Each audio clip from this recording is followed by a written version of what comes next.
Oke, kita akan membahas mengenai difference amplifier atau differential amplifier. Ya, jadi differential amplifier berfungsi untuk outputnya ini adalah merupakan pengurangan dari dua buah sinyal input kita. Nah, gimana caranya? Oke, jadi kita punya dua buah sinyal input, misalkan V1 yang terhubung dengan resistor R1, kemudian V2 yang terhubung dengan resistor R2 gitu kan. Dan ini kedua sinyal input ini langsung terhubung dengan ground. Nah, misalnya kita nanti ingin ya, kita mau V0 itu sebagai V2 dikurang V1.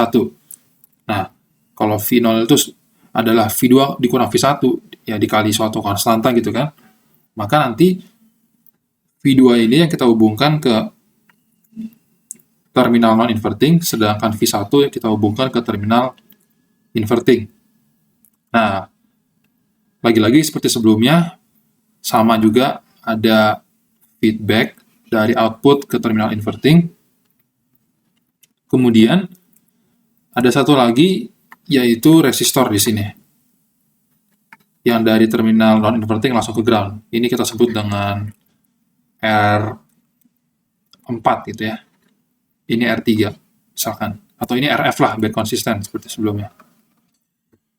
Nah, ini R3, ini RF. Sekarang gimana caranya kita mencari V0 sebagai V1 dan V2? Lagi-lagi sama kuncinya, kita gunakan analisis nodal. Kita misalkan tegangan di sini adalah Vx, sehingga di sini juga Vx ya. Berarti dengan nodal, kita peroleh yang sini dulu nih. Yang ke sini dulu. Berarti kita peroleh V2 minus Vx per R2 akan sama dengan Vx per R3. Oke, ini persamaan 1. Sehingga kita peroleh V2 adalah R2 dikali Vx. R2 dikali 1 per R2 tambah 1 per R3 kali Vx. Ya, atau 1 tambah R2 per R3 kali Vx.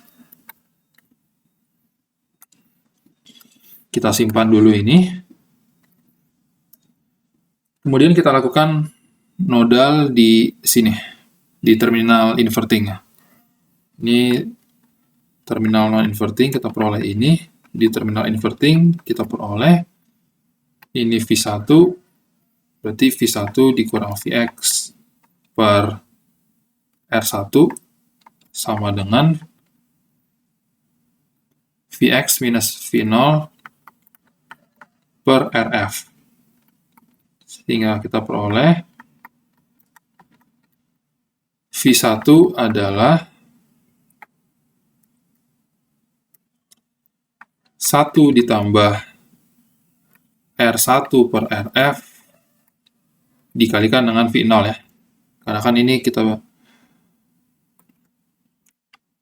V1, sebentar, tidak bisa terburu-buru.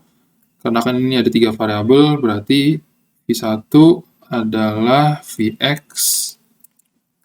1 per R1 tambah 1 per Rf kali Vx dikali R1, yaitu 1 tambah R1 per Rf kali Vx ditambah R1, ini dikurang R1 per Rf dikalikan dengan V0 ya.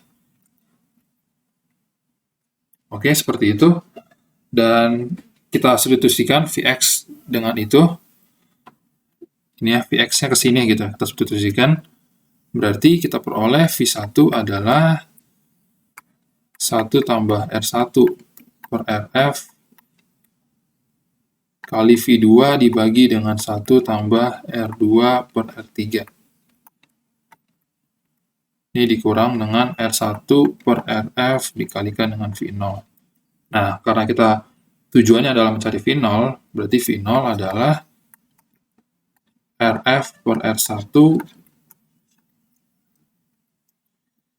ini menjadi 1 tambah R1 per RF per 1 tambah R2 per R3 V2 dikurang V1. Atau kalau kita sederhanakan lagi, kita dapatkan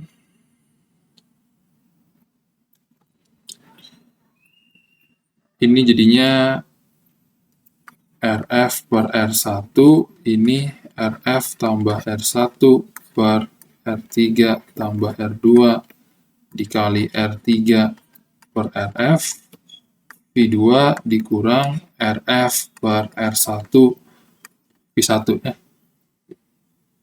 RF per R1, RF tambah R1, R3 tambah R2, R3 per RF.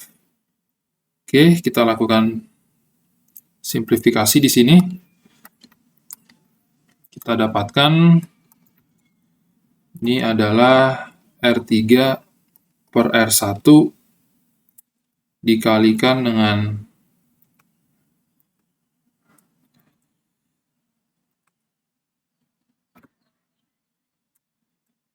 R3 per R1 dikalikan dengan,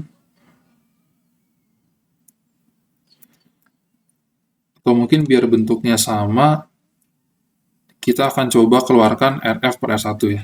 Karena kan di sini ada RF per R1, kita coba keluarkan RF per R1. Kita paksa gitu. Berarti kan ini jadinya 1 tambah R1 per RF. Sedangkan ini R3-nya harus masuk, berarti 1 tambah R2 per R3.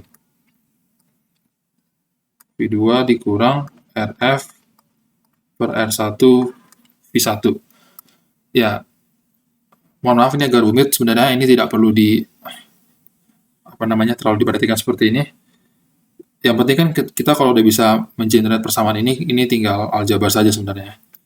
Ini berarti RF per R1 V2 minus V1, RF per R1 1 tambah R1 per RF per 1 tambah R2 per R3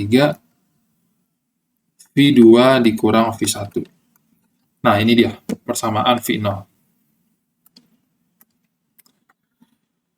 Nah, differential amplifier itu memiliki kondisi yang kita tetapkan secara sengaja. Nah, kondisinya adalah kondisi yang sengaja kita tetapkan adalah V0 itu harus bernilai 0 ketika V1 itu sama dengan V2. Nah, akibatnya ini harus sama dengan 1. Oke? Sehingga ya ini sama dengan 1 berarti kan R1 per RF itu harus sama dengan R2 per R3 gitu kan. Nah, sehingga kalau ini sama dengan 1 berarti persamaan dari differential amplifier atau kita sebut dengan subtraktor dalam hal ini adalah RF per R1 dikalikan dengan V2 dikurang V1. Nah, ini dia subtraktor.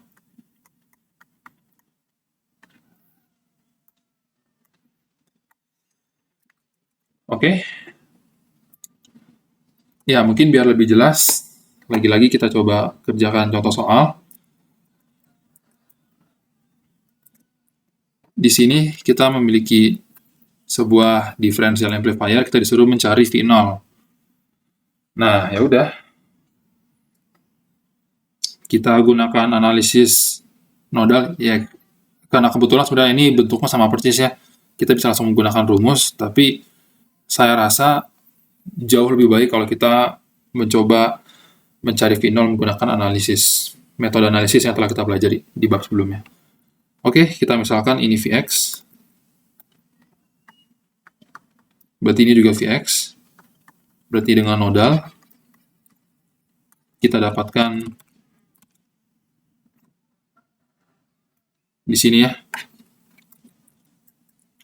V2 minus Vx per 2K itu harus sama dengan Vx per 20K. Sehingga coret kali 10, berarti 10 V2 minus 10 Vx sama dengan Vx, atau Vx sama dengan 10 per 11 V2. Kemudian kita lakukan nodal di terminal inverting. Berarti kan ke sini, kemudian ke sini arusnya. Berarti V1 dikurang Vx per 2K itu sama dengan Vx dikurang V0 per 30K. Berarti ini kita coret kali 15, berarti 15 V1 dikurang 15 Vx sama dengan Vx dikurang V0. Nah, berarti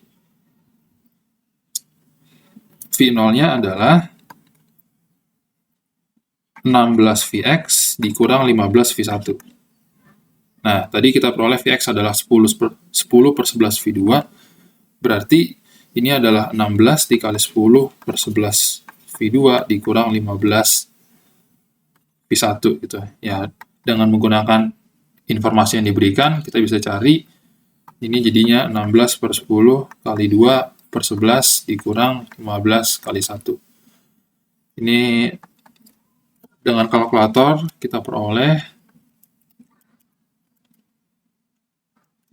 ini adalah 14,09 volt. Oke, seperti itu. Lagi-lagi saya tekankan tidak perlu dihafal rumusnya, yang penting kita bisa melakukan analisis dalam rangkaian op amp yang diberikan. Oke, kita lanjutkan di bagian berikutnya.